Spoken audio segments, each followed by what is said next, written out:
তো journey of এ রিভারে আমরা আগের দিন আহ, গোদাবরী নদী সম্বন্ধে পড়ছিলাম। তো এবার বাকি গোদাবরীর বাকি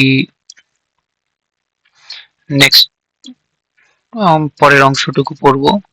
কি বলছে? লাইফ আই হোল্ড, গোদাবরী নদী বলছে আমার যে জীবন, I flow all year round, সারা বছর ধরে আমি ঘুরি, বয়ে যায়। তো এই নদীটা সারা বছর বয়, মানে জল কখনো শুকায় না। which makes me a perennial uh, perennial river. perennial মানে যেটা সারা বছর ধরে বয়, সারা বছর ধরে বয়ে যায়, সেই নদীগুলোকে বলে পেরিনিয়াল, যেটা বহুবর্ষীয় river. some river flow only when they receive water in the rainy season. কিছু নদী কি হচ্ছে, যখন খালি বৃষ্টির সময় জল পড়ে ওপরে, ওই সেই জলই বয়ে যায়। which makes them seasonal river. seasonal মানে খালি সেই সেই সিজনে বা সেই ঋতুতেই বয়, যখন বর্ষাকালেই সেই নদীগুলো বয়ে যায়। কিন্তু এটা কি হচ্ছে, এটা পেরিনারিয়াল রিভার মানে সারা বছর ধরে বয় এটা। এর জল কখনো শেষ হয় না সবসময়, কারণ এটা আসছে কোথা থেকে? পাহাড়ের উপর থেকে, পাহাড়ের বরফ গলা জল, তার জন্য সারা বছর ধরে বইছে। আর বৃষ্টির জলে যদি নদীটা তৈরি হয়, তাহলে কি হবে? সেগুলো খালি বৃষ্টি যখন হবে তখনই জলটা থাকবে। বৃষ্টি, বর্ষাকাল শেষ হয়ে গেল, শীতকাল চলে আসলো, জলগুলো বয়ে সব চলে গেল, আর জল নেই, জল শুকিয়ে যাবে। এরকম দক্ষিণ ভারতে অনেক নদী আছে সারা বছর ধরে জল থাকে না। উত্তর ভারতের নদীগুলোতে সারা বছর ধরে জল থাকে, কারণ উত্তর ভারতে সব পাহাড়ের উপর থেকে আসে, সব বরফ গলা জল, সারা বছর বরফ গলতে থাকে, সারা বছর ধরে এই নদীর জল থাকে। তো এটাও এরকম ধরনের একটা নদী।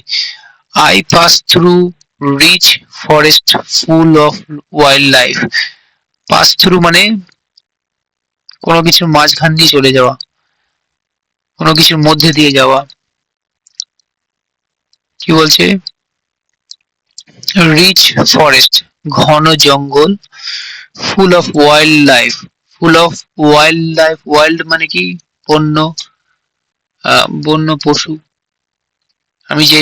আমি জঙ্গলের মধ্যে দিয়ে বয়ে যাই, সেখান দিয়ে মানে পুরো বন্য পশু, প্রচুর বন্য পশু রয়েছে সেসব জঙ্গলে, ইনক্লুডিং দ্য টাইগার, এমনকি বাঘও রয়েছে যেখানে। ইনক্লুডিং মানে ধরে নিন, টাইগার সমেত, বাঘ সমেত। বার্কিং ডিয়ার মানে বার্ক মানে কি? কোনো চিল্লানো, কিংবা যেটা হচ্ছে বার্ক করে, বার্কিং ডিয়ার মানে যে ডিয়ার মানে হরিণ, যে হরিণগুলো চেঁচায়, আওয়াজ করে, মুখে আওয়াজ করে, কি বলে? Barking. The Indian golden Gecko and the firm red sandalwood tree.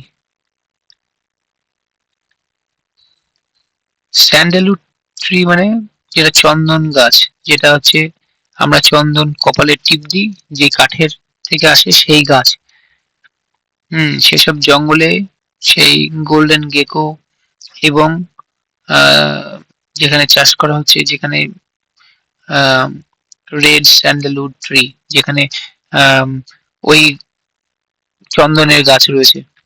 You have learn in the last chapter, তুমি লাস্ট চ্যাপ্টারে শিখেছো that fresh water source like me are home to many plants and animal. তুমি last চ্যাপ্টারে কি শিখেছো? Fresh water source মানে পরিষ্কার জল, খাবার জলের যে উৎস, লাইক মি মানে আমি বলতে এখানে গোদাবরী নদী। গোদাবরী নদী কি ফ্রেশ ওয়াটারের উৎস মানে ওটা তো নোনা জল না, ওটা পরিষ্কার জল, খাওয়ার জল, বিশুদ্ধ জল। তাহলে আমার মতো সোর্সে কি হচ্ছে? আর হোম, আমি কি? বাড়ি, কার বাড়ি? Too many plants and animals, প্রচুর গাছপালা এবং পশু পাখির আমি বাড়ি। মানে কি বলছিলাম আগে, আগের চ্যাপ্টারে পড়েছি যে যেখানে মানে প্রকৃতির মধ্যে কারা থাকে, জীব জগৎ থাকে, পশু পাখি থাকে, কারণ এর জন্যে এর জল থেকে সব এইসব ফরেস্ট গুলো তৈরি হয়েছে।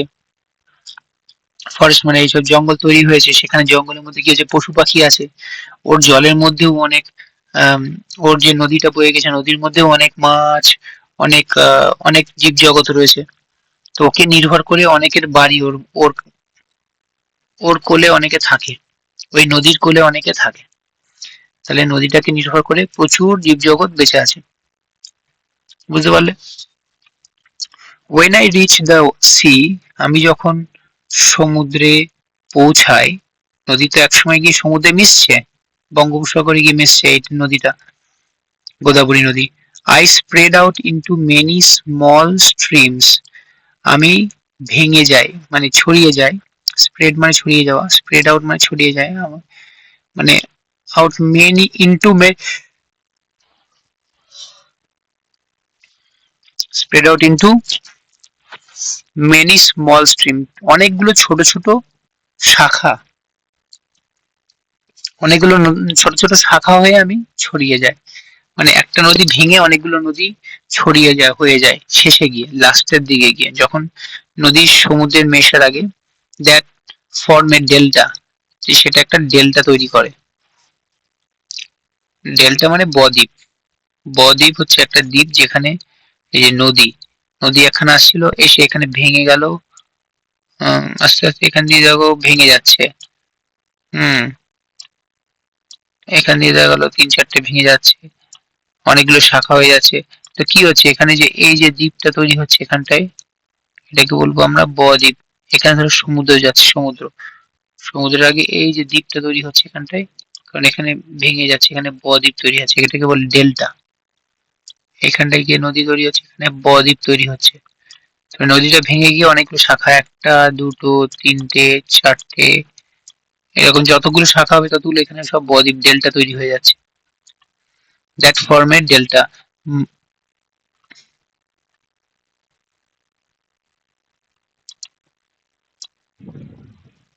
মাই ফ্রেশ ওয়াটার মিটস, আমার পরিষ্কার জল মেশে, মিট মানে মেলে বা মেশে, the salty sea water, see there, আমার আমার যে পরিষ্কার বিশুদ্ধ জল গিয়ে কোথায়, নোনা সমুদ্রের জলে গিয়ে মেশে, এই যে নোনা সমুদ্রের জলে গিয়ে মিশছে, এখানে গিয়ে বদ্বীপ তৈরি হচ্ছে। দেখো এখানে গিয়ে দ্বীপ তৈরি হচ্ছে, ডেল্টা তৈরি হচ্ছে। সল্টি সি মানে পরিষ্কার সমুদ্রের জল গিয়ে নোনা সমুদ্রের জলে, পরিষ্কার নদীর জল গিয়ে নোনা নোনা সমুদ্রের জলে গিয়ে মিশছে। This place is called the Coringa mangrove forest. Coringa mangrove forest, এই এই জায়গাটায় একটা ফরেস্ট তৈরি হয়েছে, সেটাকে বলে কোরিঙ্গা ম্যাঙ্গোভার ফরেস্ট। যেখানে নদীটা গিয়ে সমুদ্রে গিয়ে মিশছে, এখানে অনেকগুলো ডেল্টা তৈরি হয়েছে, অনেকগুলো বদ্বীপ তৈরি হয়েছে, সেই বদ্বীপের মধ্যে মানে ফরেস্ট তৈরি হয়েছে, জঙ্গল তৈরি হয়েছে। আর ওখানে জলের অনেকগুলো সোর্স হয়ে যাচ্ছে, সেখানে আশেপাশে অনেক জায়গা জুড়ে জল, সেই জলের মধ্যে গাছপালা তৈরি হয়েছে, গাছপালা তৈরি হয়ে অনেক কি হয়, আস্তে আস্তে এই গাছপালা মাটিও নিয়ে আসছে, মাটি উপর থেকে মাটি ভেঙে ভেঙে মাটি সব নিচের দিকে নিয়ে আসছে, নিয়ে এসে ওখানে ছোট ছোট বদ্বীপও তৈরি করে দিচ্ছে নদী, দ্বীপ তৈরি করে দিলে সেখানে গাছপালা, জল পেয়ে পেয়ে গাছপালাও তৈরি হয়ে যাচ্ছে। তো এই জায়গাটা নাম হচ্ছে কোরিঙ্গা ম্যাঙ্গোভার ফরেস্ট, একটা কোরিঙ্গা ম্যাঙ্গোভার নামে একটা ফরেস্ট আছে, সেটা হচ্ছে আহ, সেখানে গিয়ে ওয়ার মাই জার্নি এন্ডস, যেখানে আমার যাত্রা শেষ হয়।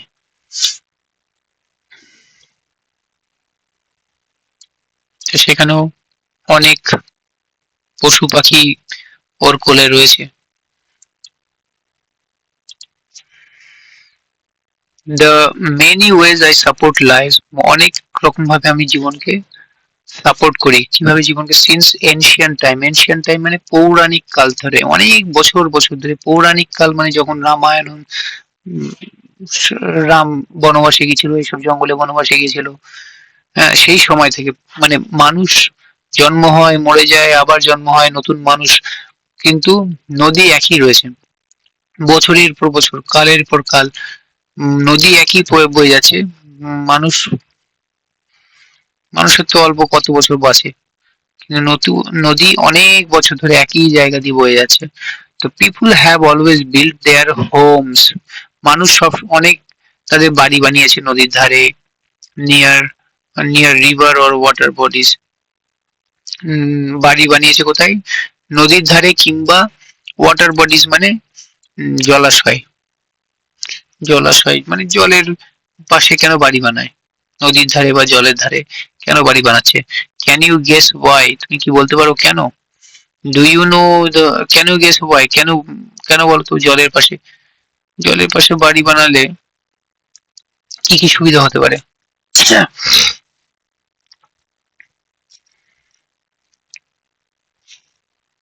তাহলে এখানে এরপরে সেটা বলছে, do you know the many ways I support people? যে জল যে এত রকম ভাবে সাপোর্ট করছে, সেটা তো লোকে জলের পাশে বাড়ি বানাবেই। কিভাবে সাপোর্ট করছে? এভরি সিঙ্গেল ডে, প্রত্যেক দিন, আই প্রোভাইড ওয়াটার, আমি জল জল প্রোভাইড করি মানে জল দান করি। হুম তোমার জল পেতে সুবিধা হবে, তো জলের কাছে বাড়ি বানালে তো জল পেতে খুবই সুবিধা হবে। জল তো তোমাকে জল পেতে কষ্ট হবে না, তার জন্য জলের পাশে বাড়ি বানাচ্ছে। এখানে কি বলছে? প্রোভাইড ওয়াটার টু পিপুল, পিপুল মানে লোকজনকে, ইন দ্য মেনি টাউনস, অনেক শহরে আমি লোকজনকে জল প্রদান করি। অ্যান্ড ভিলেজেস অ্যারাউন্ড মি, আমার পাশে গ্রামগুলোতেও আমি জল প্রদান করি, জল দিই। তো আশেপাশে ওর যেই নদী যেখান দিয়ে গিয়েছে, সেখানে সেখানে মানুষের ওর কাছ থেকে জল পেয়ে জল নিতে সুবিধা হচ্ছে। ওর জল নিয়ে ধুয়ে পরিষ্কার করে খাওয়ার জলে ব্যবহার করছে, ওর জল নিয়ে ঘর বাড়ি পরিষ্কার করতে, কলকারখানার কাজে লাগাতে। কলকারখানায় তো প্রচুর জল লাগে জিনিসপত্র, এই যে সব জিনিসপত্র তৈরি করতে, সেসব জল ওর কাছ থেকে জল নিয়ে সেসব জল ব্যবহার করছে। The water for all houses, প্রত্যেকটা বাড়ির যে জল লাগে, স্কুল অ্যান্ড ফিল্ডস, ফিল্ডস মানে জমিতে, জমিতে যেসব জল লাগে সেসব জল, এই যে চাষবাস করার জন্য জল, সেগুলো এই নদী থেকে হুম পাইপলাইন বানিয়ে নদী থেকে পাম্প লাগিয়ে লোকে তুলে তুলে সেসব জল দিয়ে চাষবাস করছে। সেসব জল বাড়িতে, স্কুলে, কলকারখানায় এসব ইউজ করছে। ফ্রম মি, আমার থেকে। কোথা থেকে আসছে? কামস ফ্রম মি, আমার থেকে আসছে। I not only help people drink, আমি খালি লোকজনকে পান করতেই সাহায্য করি না জল, কুক অ্যান্ড ওয়াশ, রান্না করতে এবং ধুতে, but also help them grow food, কিন্তু also help them grow food মানে তাদেরকে এটা ওইভাবে সাহায্য করি, কি করে? গ্রো ফুড মানে ফসল বড় করতে, খাবার বড় করতে। মানে আমি ধান লাগালে ধান গাছ বড় হতে জল লাগে তো প্রচুর। যে কোনো ফসল করতে প্রচুর জল লাগে, সেসব করতেও এরা নদীর থেকে জল দিচ্ছি আমি। And make things in their factories, এবং তাদের ফ্যাক্টরিতে, বললো না ফ্যাক্টরিতে প্রচুর জল লাগে, তাদের ফ্যাক্টরিতে জিনিসপত্র তৈরি করতে জল লাগে, সেখানেও জল দিচ্ছি আমি। আই অলসো সাপোর্ট, আমি আরো কি সাপোর্ট করি? মেনি লাইভলিহুড, প্রচুর আরো অনেক জীবনকে সাহায্য করি। কিরকম জীবন? জলের মধ্যে অনেক জীবন আছে যারা জলের মধ্যে বসবাস করে, কিংবা জলের আশেপাশে যারা জীব রয়েছে, গাছপালা থেকে শুরু করে মানুষ, অনেক মানুষ ছাড়া অনেক সবার, কারো তেষ্টা পেলে সে জল খায় গিয়ে, দেখবে যারা জলের মধ্যে জলের মধ্যে যেসব কীট পতঙ্গ পশু পাখি রয়েছে তারা সেখান থেকে জল থেকে বাঁচছে। তো যাই হোক, এগুলোকে সাপোর্ট করছি আমি। My water is carried in pipes, আমার জল কি করছে? ওরা পাইপে করে নিয়ে যাচ্ছে। জল বললাম নদী থেকে পাইপ লাগিয়ে, অ্যান্ড ক্যানালস, ক্যানালস মানে খাল কেটে, নদী থেকে পাইপ লাইন লাগিয়ে আর খাল কেটে, খাল মানে ওখান থেকে জল রাস্তা করে দিচ্ছে, জল ভেতর দিকে ঢুকে যাচ্ছে, জল বের করে নিয়ে তারপরে সেখানে ওরা জলটাকে ব্যবহার করছে মানুষে। অ্যান্ড শেয়ার্ড বাই মেনি, তারপরে ওই খাল কেটে পাইপলাইন করে ভেতরে নিয়ে গেলে তারপর অনেকে ব্যবহার করছে সেই জলটাকে। এখানে কি বলছে, eco eco tourism. Eco tourism কি হচ্ছে? ইকো ট্যুরিজম হচ্ছে একটা মানেটা কি? Eco tourism means visiting natural places. Natural মানে এই যে দেখো ট্যুরিজম, জলের মধ্যে কি করছে, ওয়াটার সার্ফিং করছে এখানে, ওয়াটার, যাই হোক এই যে জলের মধ্যে এরা জলারোহী,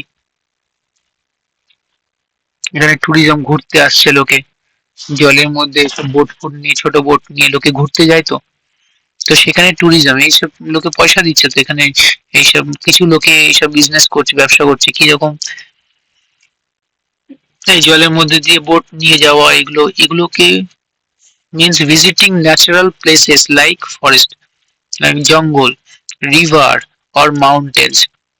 তাহলে আমাকে ঘিরে যে জঙ্গলগুলো তৈরি হয়েছে, যে আমার যে নদীর উপরে লোকে ঘুরতে আসে, কেউ মাউন্টেন্স পাহাড় দেখতে আসে, আমাকে ঘিরে যেগুলো রয়েছে আশেপাশে, হুম, যেগুলো আমার থেকে তৈরি হয়েছে অনেক কিছু, জঙ্গল টঙ্গল গুলো, তো সেইগুলো দেখতে লোকে বাইরে থেকে ঘুরতে আসে, দেখতে আসে সেগুলো, তো সেগুলো ট্যুরিজম।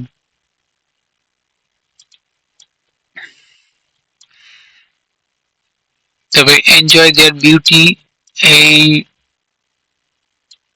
প্রকৃতির যে সৌন্দর্য, এনজয় দেয়ার বিউটি, এই যে প্রকৃতির যে সৌন্দর্য, সে সৌন্দর্য দেখতে বাইরে থেকে লোকজন ঘুরতে আসে, সেটাকে বলে tourism, eco tourism. Watch animals or birds, পশু পাখি দেখতে আসে, যখন জঙ্গলে আমরা যাই পশু পাখি দেখতে যাই। And learn about the nature without harming the environment, এবং লার্ন মানে শিখি, কি সম্বন্ধে শিখি? নেচার সম্বন্ধে। লার্ন অ্যাবাউট নেচার, প্রকৃতি সম্বন্ধে শিখি, উইদাউট হার্মিং, তাদেরকে কোনো হার্ম না করে, হার্ম মানে ক্ষতি না করে, তাদেরকে কোনো ক্ষতি না করে আমরা তাদের সম্বন্ধে শিখি। দ্য এনভায়রনমেন্ট, পরিবেশ, পরিবেশ সম্বন্ধে আমরা শিখি। আমরা পড়ছি, পড়াশোনা করলেই তো হবে না, গিয়ে দেখতে হবে জঙ্গলে যে ওখানে কি ধরনের পশু পাখি রয়েছে, সেগুলো আমরা শেখার জন্য অনেক সময় জঙ্গলে যেমন আমরা দার্জিলিং এ গিয়েছিলাম, দার্জিলিং এ পাহাড়ে অনেক, ওখানে অনেক জঙ্গলে ঘুরেছি আমরা, পশু পাখি দেখেছি, সেরকম অন্যান্য জঙ্গলেও গিয়ে আমরা, অনেকে লোকে ঘুরতে যায়, দেখতে যায়। এখানে কি বলছে, লিস্ট, এক নম্বরে কি বলছে, list three ways in which people are dependent on river Godavari, এটা তোমাকে লিখতে হবে।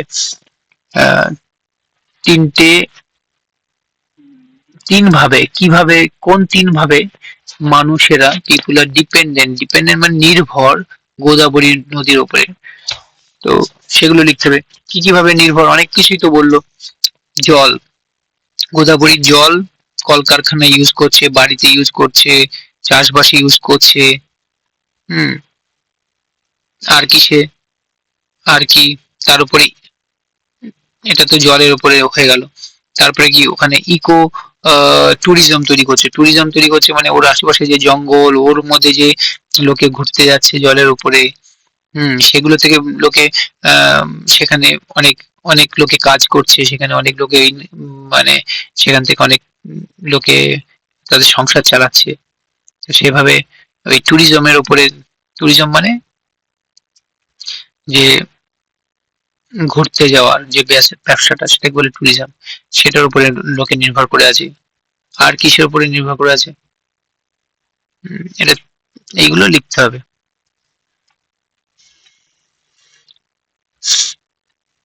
লোকে কলকারখানায় জল ইউজ করছে, ওগুলো সব লিখতে হবে। যাই হোক, দু নম্বরে করলে, in which occupations are people engage near the Godavari river, কি কি অকুপেশনে লোকেরা নির্ভর করে আছে গোদাবরী নদীর পাশে কি কি অকুপেশনে চাষবাস করছে, চাষবাস একটা অকুপেশন, একটা পেশা। চাষবাস করছে লোকে, ওখান থেকে নদী থেকে জল নিয়ে, সেটা একটা অকুপেশন হয়ে গেল। আর কি অকুপেশন রয়েছে আশেপাশে? ওই যে বললাম ইকো ট্যুরিজম, ওটা একটা অকুপেশন, ওখানে লোকে অনেকে কাজকর্ম করছে। অনেকে এই যে ফরেস্টে ইকো ট্যুরিজম হচ্ছে, ওখানে অনেক লোকে চাকরি করছে। তারপরে তোমার জলের মধ্যে যেসব ওয়াটার স্কি, ওয়াটার যত ঘোরা ঘোরার জন্য যত বোট ফোট রয়েছে সেসবের বিজনেস রয়েছে, সেসব একখানা অকুপেশন রয়েছে। আর কি অকুপেশন রয়েছে?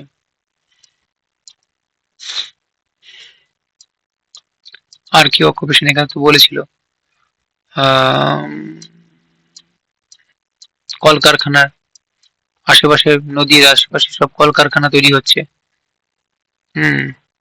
ফরেস্ট তৈরি হয়েছে, ফরেস্টের মধ্যে লোকে অনেকে বললাম যেটা কাজ করছে, কলকারখানার মধ্যে অনেকে কাজ করছে।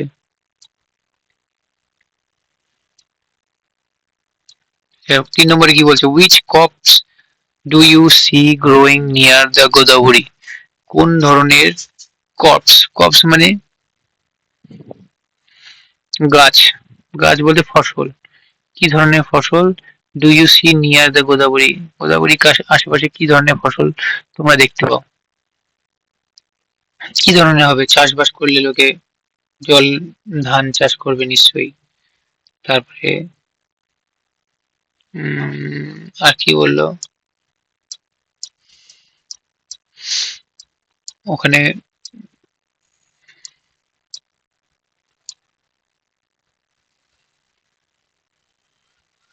এখানে কি বলেছে, হ্যাঁ, স্যান্ডেলউড ট্রি ফার্ম করা হয়, স্যান্ডেলউড ট্রি, গোল্ডেন গেকো।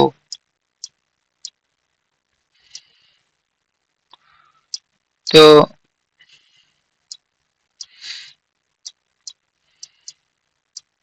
এগুলো ফার্ম করা হয়। তো উইচ কপস হয়ে গেল, কপস মানে ফসল। তো যাই হোক, সেটা খুঁজে বের করতে হবে কি কি ফসল পাওয়া যায়। তো যাই হোক, অ্যাক্টিভিটি ওয়ানে কি বলছে, make a poster in your classroom, তোমার ক্লাসরুমে একটা পোস্টার তৈরি করো, showing all the ways river help people, মানে নদী কিভাবে মানুষকে হেল্প করছে সেটা দেখানোর জন্য তোমার ক্লাসরুমে একটা পোস্টার তৈরি করো। একটা পোস্টার তোমাদের তৈরি করতে হবে, করে ইনক্লুড ড্রয়িং অফ হোমস, তার মধ্যে কি থাকবে, বাড়ি ঘর ধরে ছবি থাকবে, আহ, একটা ছবি আঁকাতে হবে তোমাদের। তবে ফার্মস, ফার্মস মানে যেসব জায়গায় চাষবাস হচ্ছে, তাহলে মাঠ থাকবে চাষের, তারপরে বাড়ি ঘর থাকবে আশেপাশে, তবে বোটস থাকবে যেখানে বোটে করে লোকে ঘুরতে আছে, ফিশারম্যান থাকবে, এন্ড মোর, এবং আরো কিছু থাকবে। যেমন এখানে কিছুটা রয়েছে, এখানে এখানে চাষবাস করছে লোকে, ফার্ম রয়েছে, তারপরে এখানে বোট রয়েছে এরকম। আর কি বলছে, ফিশারম্যানও থাকবে, লোকে যারা মাছ মাছ ধরছে, তারপরে এইসব, এইগুলো দিয়ে একখানা ছবি তোমাকে আঁকতে হবে।